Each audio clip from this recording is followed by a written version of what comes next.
Malia, maligayang kaarawan sa ating dalawa. Kulay-pulay ang damit na yan kasi alam kong paborito mong kulay na yan eh. At kulay pink naman sa akin para kambal pa rin. Naku, nakalimutan kong birthday pala natin ngayon.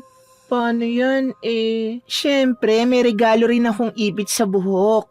Happy birthday, kambal ko. Akala ko wala ka talagang regalo para sa akin, ate. Nako, di pwedeng wala at marami na akong utang sa'yo. At hindi lang yan, naka-order na rin ako ng cake para sa atin at nagpaluto na ako ng pansit at lumpia kay Aling Dolores. Wow, yung mga paborito ko pa talaga at luto pa ng paborito ko rin kusinera. Salamat Ate Malia. Ano ka ba, lahat basta kaya ko. Gagawin ko para sa atin at para sa'yo. Pinangako ko sa puntod nila nanay at tatay yan eh. Kambal tayo, paano ka naging ate? Malamang nauna akong lumabas kesa sa'yo. Ulila man, ngunit lumaking maayos at mapagmahal sa isa't isa ang kambal na sina Malia at Myla. Ang lahat ng bagay ay napagkakasunduan nila. Pareho silang mapagbigay sa isa't isa, subalit kahit nakambal sila, may mga ugali rin na magkaiba ang dalawa. Palaban at madiskarte itong si Malia, habang si Myla naman ay mabait, mapagbigay at matulungin din. Mas malawak ang pangunawa at malambot ang puso.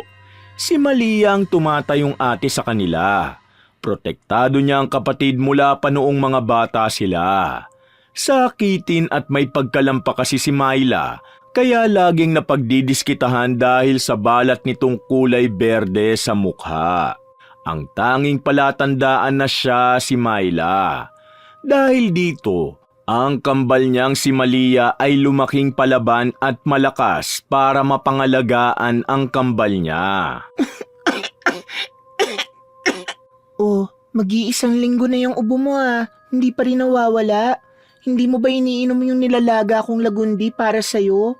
Iniinom ko naman ate, kaso hindi pa rin nawawala eh. Ganun ba?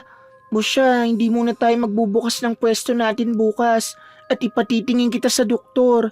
Ay ate, wag na. Gastos lang yun. Gawan mo lang ako ng lagundi, mawawala na to.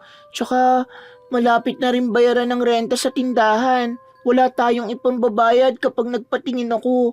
Alam mo namang mahal ang doktor at reseta, di ba? Pero mas mahal kita, kapatid kita eh. Ikaw na lang ang meron ako. Ang renta kapag pumalya magagawa naman ng paraan. Mas mahalaga ang kalusugan mo. Paano na lang ako kung may mangyari sa'yo, Myla? Di mag-asawa ka ate. Naku, wala na sa isip ko yan. Ayos na sa akin na tayo lang. Mas gusto ko na maalagaan ka dahil yan ang pangako ko kina nanay at tatay. Kung mayroon mang listahan ng pinakamabuting ate, tiyak na nasa listahan na yon si Malia. Hindi na kasi niya naiisip ang sariling kaligayahan. Sapat na sa kanya na alam niyang naaalagaan niya ang kakambal niya at maayos ang pamumuhay nila. Nang sumunod na araw, hindi sila nagbukas ng tindahan sa palengke. Dinala ni Malia si Myla sa doktor at doon nalaman nila na may problema nga ito sa baga kaya hindi nawawala ang ubo. Oh, ayan. Tapos ayaw mo pa magpadala sa doktor. Kung hindi pa tayo nagpunta rito, baka lumala pa yung kalagayan mo. Oo na, pasensya ka na ate. Ayoko lang naman kasing maging pabigat sa'yo eh. Sino ba kasing nagsabi sa'yo na pabigat ka? Myla, kapatid kita at mahalaga ka sa akin. Kung dati na mga bata pa tayo, pinagtatanggol kita sa mga nang-aapi sa'yo.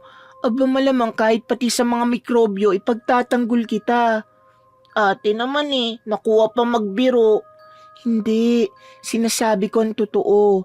Kahit sino o ano pang makapanakit sa'yo, poprotektahan kita bilang ate mo. Salamat ate Malia. Kahit na may sakit, kasama pa ring nagbabantay ng kanilang tindahan si Myla. Mas mababagot daw kasi siya kung sa bahay lang siya buong araw. Sa may kaha siya nilagay ng ate niya para hindi siya direktang haharap sa mga tao habang nagpapagaling pa. Makaraan lang ang 3 araw, sa tamang pag-inom ng gamot, gumaling na si Myla. Ngunit ang ate naman niyang si Malia ang nilagnat at nagkasakit, kaya't siya na muna ang nagbabantay ng tindahan nila sa palengke. Maaga na lang siyang nagsasara upang maaga ring makauwi para alagaan ang ate niya. Ate, kumusta ng pakiramdam mo? Ano ba yan? Pagkatapos ko, ikaw naman nagkasakit. Malas yata ako sa'yo eh. Shh, tumigil ka nga. Huwag mong sabihin yan. Nasobrahan lang to sa trabaho nung nagdatingan ng mga bagong paninda natin. Kasi naman tutulungan kita magbuhat at magayos, ayaw mo naman. May ubo lang naman ako noon pero hindi naman ako baldado. Ayaw nga kasi kitang mapagod. Ayaw kitang hingalin o marumihan at baka lumala pa ang kalagayan mo. Ate, ang OA mo. Marumi naman talaga kasi sa palengke. Malamang public area yun eh. No overprotective ka na sa akin. Pwede ba? May sakit ako. Huwag mo na akong sermonan. Kain na lang tayo. Bumili ako ng paborito nating lomi. Dito na rin ako kakain sa kwarto para may kasama ka.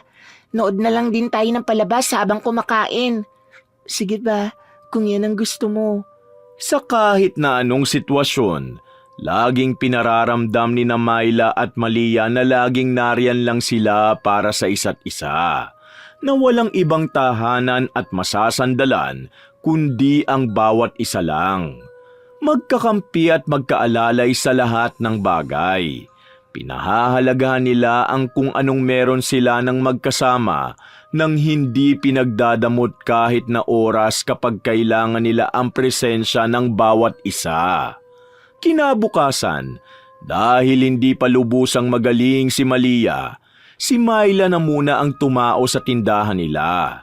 At dahil nga may sakit pa si Malia, maaga na namang nagsara ng tindahan si Myla upang maasikaso uli ang ate niya. Naku miss, magsasara na po ba kayo? Ang aga pa po ah. Kasi walang kasamang ate ko sa bahay eh. May sakit pa naman yun. Ang bait mo naman kapatid. Pwede bang pabili na muna ako bago ka magsara? Kailangan na kasi ng nanay ko eh. Sige, ano bang bibilin mo? Nagsimula sa unang pagbili sa tindahan ni na Myla ang pagkakaroon ni Justin ng interes sa dalaga. Mula noon, palagi na itong sa pwesto nila bumibili na kahit wala naman minsang utos ng nanay niya, bibili pa rin sa palengke at pupunta pa rin ito para makita lang si Myla. Oh, Myla, magsasara ka na? Oo, pero bukas hindi na ganito kaaga. Kasama ko na si ate. Medyo okay na kasi siya. Ganun ba? Gusto mo tulungan na kita? Ihatid na rin kita para alam kong ligtas ka pa uwi. Ha? Lagi naman ako umuwi sa amin na mag-isa kapag wala ang ate. Maaga nga lang. Sige na, para mapanatag lang din ang loob ko. O sige, ikaw ang bahala. Nakaramdam ng kakaibang saya si Myla sa kilos na yun ni Justin. Yun kasi ang unang beses na may nakipagkaibigan sa kanya na ibang tao. Nasanay kasi siya noong mga bata pa sila ni Malia na laging tampulan siya ng tukso dahil liban kasi sa pagiging sakitin niya, siya lang din sa kanilang dalawa ang may balat na kulay berde sa mukha. Yun ang nagiging palatandaan ng ibang tao sa kanilang magkapatid. Nang makarating sa kanila, narinig ng ate niyang si Malia ang boses ni Justin. Sinilip sila nito sa bintana at sa unang pagkakataon, may kakaibang saya at ngiti siyang nakita sa kakambal niya. Sino yun, Myla? Ngayon ko lang yata nakita ang lalaking yun si Justin po ate, bagong kaibigan. Bagong kaibigan? Bakit? Saan mo ba nakilala ang lalaking yan? Sa pwesto siya natin lagi bumibili araw-araw. Myla, ayaw kita masaktan ha. Huwag ka masyadong makampante sa isang tao kung hindi mo pa lubusang kakilala. Gusto ko lang naman magkaroon ng kaibigan ate. Yung tanggap ako. Hindi mo naman kailangan ng ibang tao eh. Nandito naman ako para sa'yo. Iwasan mo na ang lalaking yun. Nang sumunod na araw, kasama na ni Myla ang kambal niya na si Malia sa pagbabantay ng tindahan nila. Magaling na rin kasi ito at gusto niyang makita at makilala rin ng personal ang bagong kakilala ng kapatid. Lumaki silang walang tumatanggap sa kanila. Kahit nang maulila sila sa mga magulang nila, walang kamag-anak ang kumupkop sa kanilang magkapatid. Kaya kahit hindi alam kung paano magsimula ng sila lang, sinikap ni Malia na makaraos silang magkapatid sa kahit na anong paraan. Sa kanilang dalawa, si Malia lang ang may tapang at lakas ng loob. Nang sa gayon, maging katulad din niya ang kambal niya.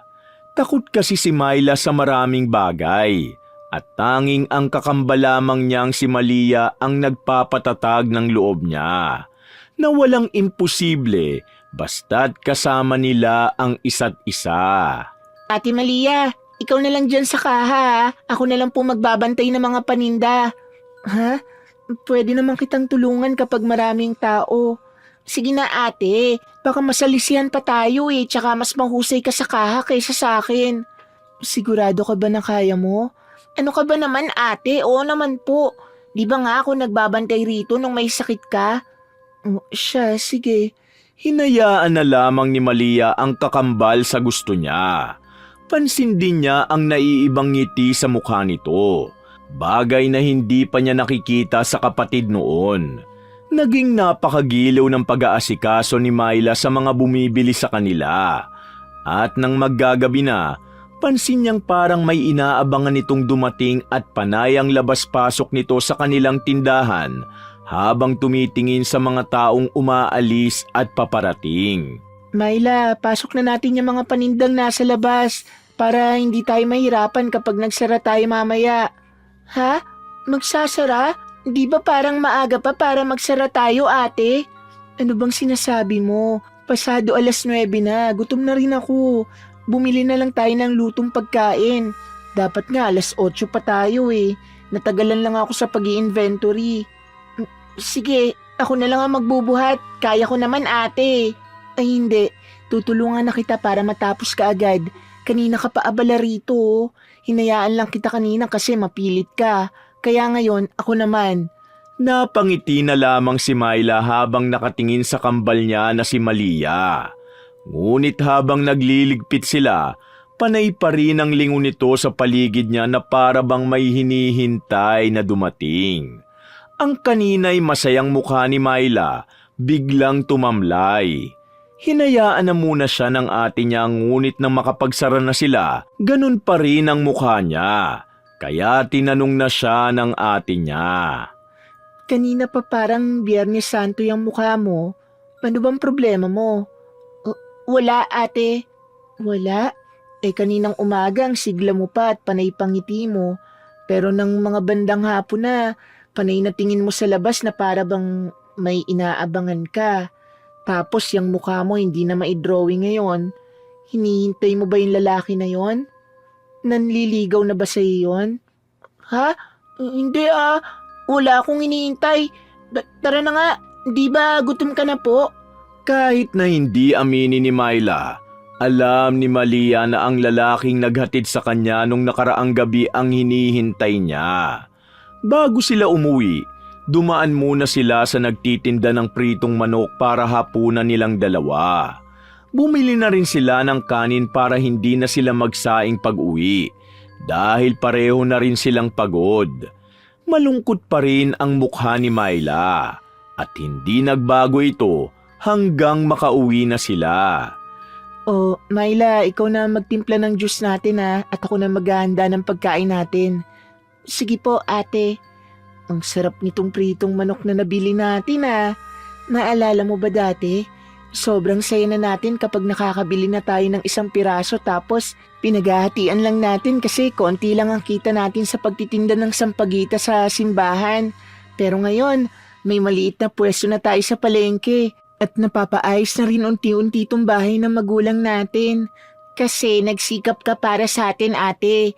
Naalala ko yung 1 beses na pareho tayong walang makain at may sakit ako tapos may namigay ng pagkain sa mga bata dyan sa kalye.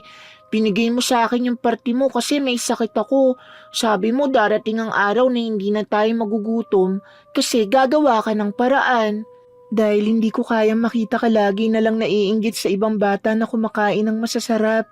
Gaya ngayon, alam kong malungkot ka, hindi ko man siya kung anong dahilan. Maliban na lang kung sasabihin mo, pero gusto kong malaman mo, hindi mo kailangan ng ibang tao dahil lagi akong nandito para sa'yo. Kinabukasan, malungkot pa rin si Myla habang nag-aasikaso at nagbabantay ng pwesto nila. Napapailing na lang si Malia sa ikinikilos ng kambal niya. Dahil wala pang namimili, napasandal si Myla habang hawak ang pantaboy ng langaw. Nakatalikod ito habang marahang winawasiwas ang hawak niya at nakatunghay lang nang may biglang nagsalita. Marahan siyang napalingon nang marinig ang pamilyar na boses na yun. Pabili nga po ng isang balot ng lumpia. Justin, may iba ka pa bang bibilin? Pabili na rin ng 2 carrots at patatas, bawang at sibuyas na rin. Namiss kong kumain ng lumpiang Shanghai eh. Papaluto ako kay mama. Birthday ko kasi ngayon. Birthday mo ngayon? Oo, Happy birthday! Ba't nga pala hindi ka pumunta? Bumili rito kahapon. kasi lumabas kami ng mga kaibigan ko eh. Advance celebration. Nilibre nila ako. Kaya pala. Huwag mo na bayaran yan. Pa-birthday ko na lang sa'yo. Napailing naman si Malia nang makita niya ang ginawa ng kapatid. Hinayaan na lang niya ito sa pag-aakalang walang magiging kahulugan yun. Ngunit mula sa simpleng pagbibigay ni Myla, nagkaroon sila ng malalim na koneksyon ni Justin.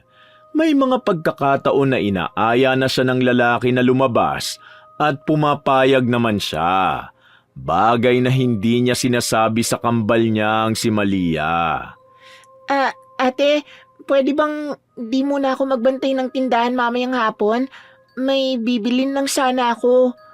Kaya ka ba nakaayos ng ganyan para diretso ka na mamaya? Ha? Oo.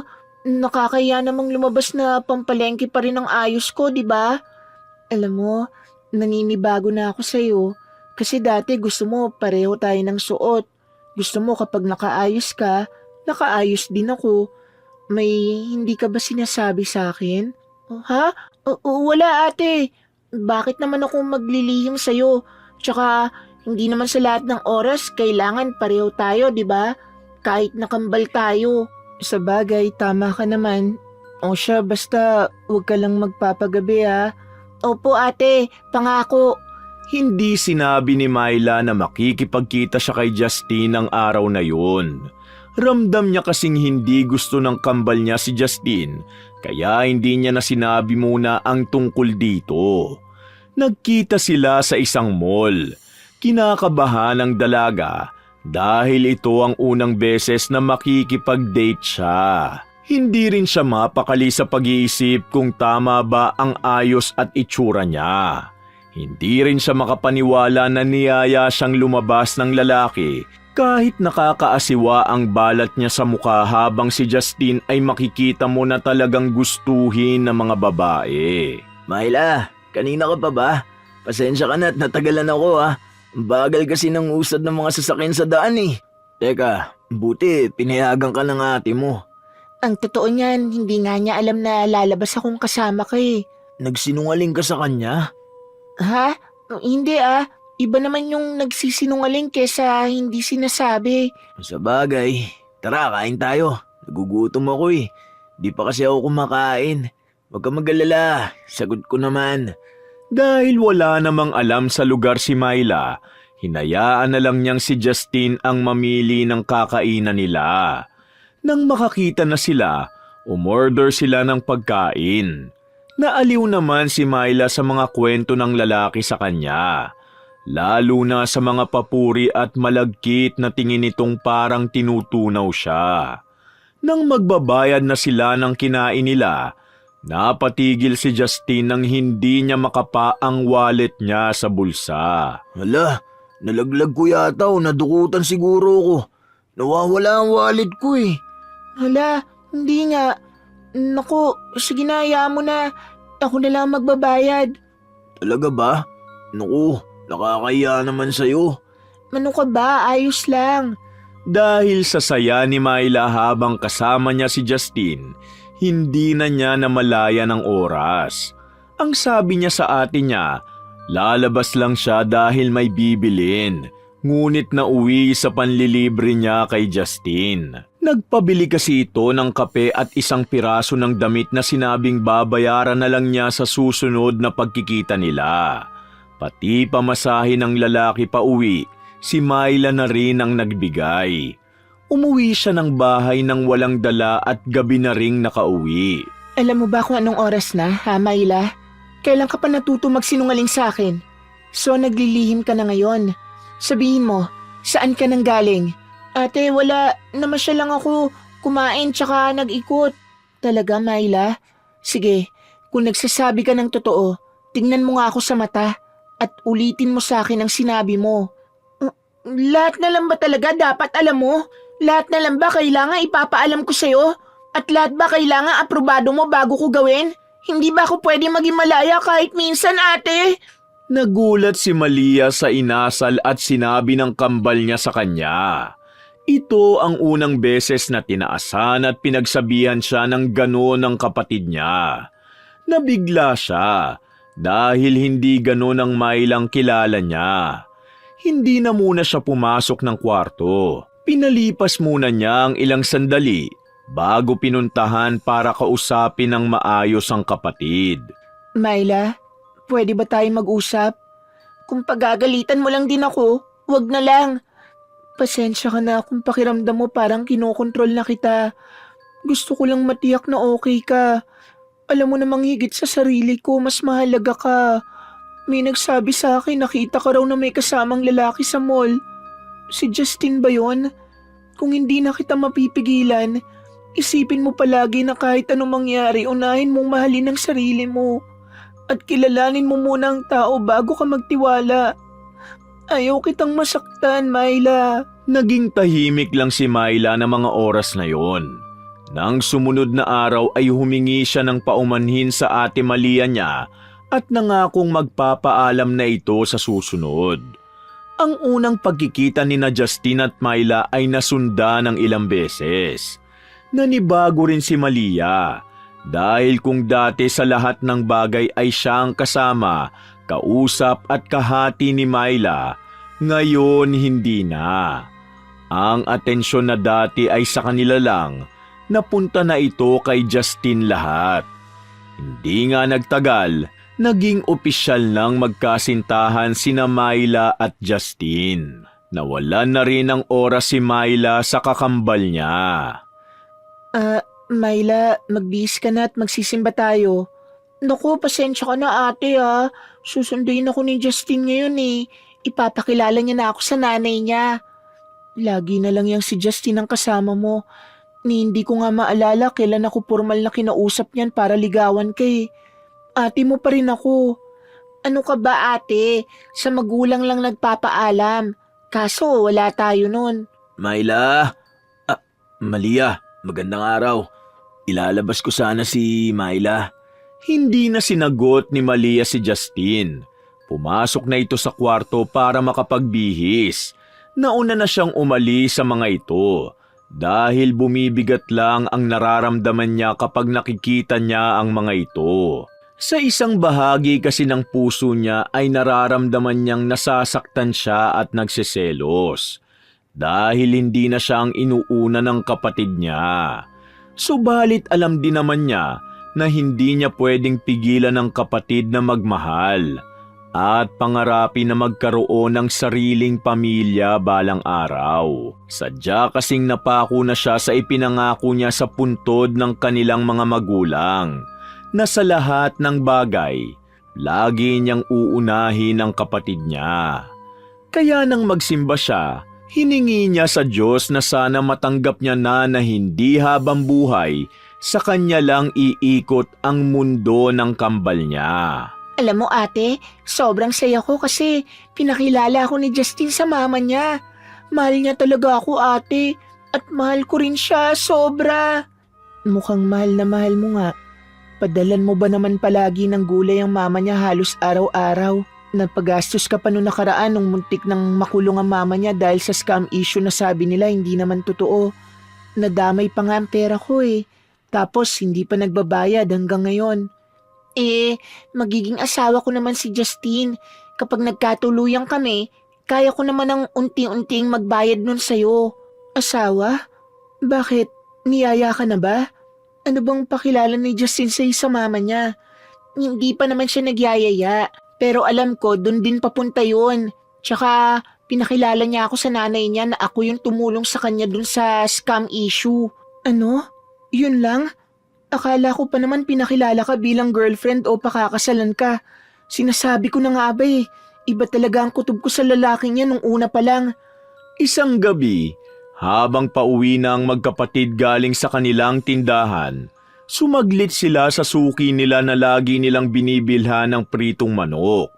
Kahit di palagi, nararamdaman muli ni Malia kung paano sila dati ni Myla nang wala pa si Justine.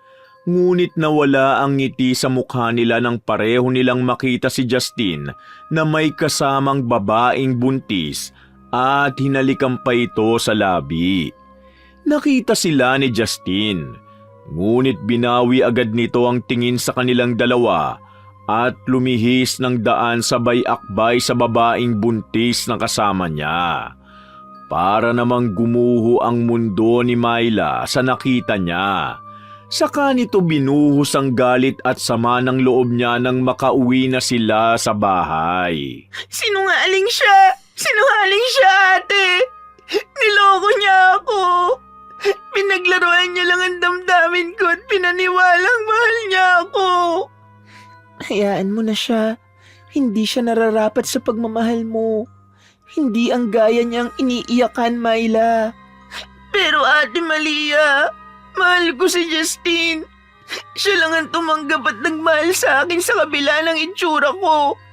Pero niloko niya ako, ate. Hindi totoo yan. Nandito ako, mahal at tanggap kita. Hindi mo kailangan ng iba para malaman yon dahil ako nakikita ko na karapat dapat kang mahalin. Sadyang maling tao lang ang pinag-alayan mo ng pagmamahal mo. Isinusumpa ko siya, ate. Isinusumpa ko siya! Habang umiiyak, bigla na lamang naduwal si Myla. Kaya tumakbo ito sa may lababo at doon sumuka. Doon ay nalaman nila na buntis din si Myla. Dahil dito, pinuntahan nilang magkapatid si Justine sa bahay nila. Nakita nilang naroon ang babae ni Justine, ngunit sa halip na angkinin siya ng lalaki, itinanggi siya nito sa harap ng babae at sa mama niya. Justine, buntis ako. Magkakaanak na tayo. Kaya pakiusap, iwan mo na siya at bumalik ka na sa akin. Sino ka ba? Hindi kita kilala. Huwag mo ipapaako sa akin ang anak ng iba. At saka, tignan mo nga yung itsura mo. Sa tingin mo talaga papatulang kita? Napakawalang hiya mo talagang lalaki ka. Ginamit at pinakinabangan mo ang kapatid ko tapos ngayon, itatapon mo lang na parang basura at pati ang anak mo itatanggi mo pa. Pwede ba umalis na kayong dalawang magkapatid? Kapag hindi pa kayo lumaya sa bakuran ko, ipapupulis ko na kayo! Layas! Ang kapal din ng mukha mong matanda ka. Pagkatapos kang tulungan ng kapatid ko, ganito lang ang gagawin niyo mag-ina. Tandaan niyo to. Pagsisisihan niyo tong ginawa ninyo. Umuwing luhaan si Myla na hindi alam ang gagawin. Halos lumuhod at makiusap pa ito kay Justine na huwag siyang iwan, ngunit tinaboy pa rin siya nito. Labis namang nasaktan si Malia sa nangyari sa kanyang kapatid. Halos araw-araw itong umiiyak at hindi kumakain. Hinahanap palagi si Justine. Myla, tama na yan. Pakiusap lumaban ka para sa anak mo at para sa akin. Justine, gusto kong makita si Justine, ate. Ang baby namin. Kailangan siya ng baby namin. Hindi na makausap ng maayos ni Malia ang kapatid. Labis na depresyon ang dinaranas nito na umabot na sa puntong sinubukan na nitong magpatiwakal. Dahil din sa matinding pinagdadaanan niya, humina ang kapit ng bata dahilan para makunan si Myla at maging ito ay nag-agaw buhay na rin nang isugod ni Malia sa ospital. Dahil sa nangyari, Napilitan si Malia na gawin ang bagay na hindi niya inakalang gagawin niya. Isang mangkukulam ang kanilang ina, at sa kanilang dalawa ni Myla, siya ang sumalo ng kaalamang yun. Sa kadahilan ng magagamit niya ito para protektahan at ipaghiganti ang kapatid at ang sarili niya kung sakaling may umapi sa kanila ng matindi. At dumating na nga ang araw na yun. Hindi ko mapapalagpas ang ginawa niyo sa kapatid ko, Justin. Ikaw, ang mama mo, at ang babaeng pinalit mo sa kapatid ko. Maging ang anak ninyo ipapatawan ko ng kaparusahan na kahit sa kabilang buhay. Pagdudusahan nyo! Pinatawa ni Malia si Justin pati na ang nanay nito at ang kanyang mag-ina ng Chow. Isang uri ng sumpa at parusa na higit na mabagsik kaysa barang at kulam. Unti-unti nitong lulusawin ang kanilang mga laman loob at tutuyuin ang kanilang mga balat na animoy puno. Unti-unti silang maaagnas ng buhay hanggang sa wala nang matira sa kanila at bawian sila ng buhay. Mahigit 2 linggo ang ginawang orasyon at pag-alalay ni Malia. 20 beses na sumpa ang ginawa niya. Nang sa gayon, kahit ang pinakamagaling na manggagamot, hindi sila kayang lunasan at matukoy kung sino ang may gawa. Nang matapos ang higit na 2 linggong pagriritwal ni Malia, dinalaw niya ang kakambal sa ospital na noon ay may malay na, ngunit hindi pa rin makausap ng maayos. Myla, bumalik ka na sa dati. Bumalik ka na kay ate. Pakiusap, bunso. Huwag ka mag-alala. Naipaghiganti na kita. Hindi ka na nila masasaktan pa. Umuwi na si Malia sa bahay nila na bagsak ang balikat. Nang malapit na siya sa kanila, nakita niya sa bungad ng entrada nila ang mama ni Justin na may kasamang albularyo. Sobrang payat na niya at maraming sugat sa katawan. Balot man ito ng damit, ngunit kita sa mukha nito at mga nakalitaw na bahagi ng katawan. Tila naiiyak pa ito nang makita si Malia. Matalim na tingin lamang ang pinukol ng dalaga habang naglalakad palapit dito. Anong ginagawa mo rito sa pamamahay ko? Umalis ka kung ayaw mong ipapulis kita. Kung ikaw man ang nagpataw ng tiyaw sa kanila, alisin mo na at patawarin mo na sila. Malia, iha. Pakiusap.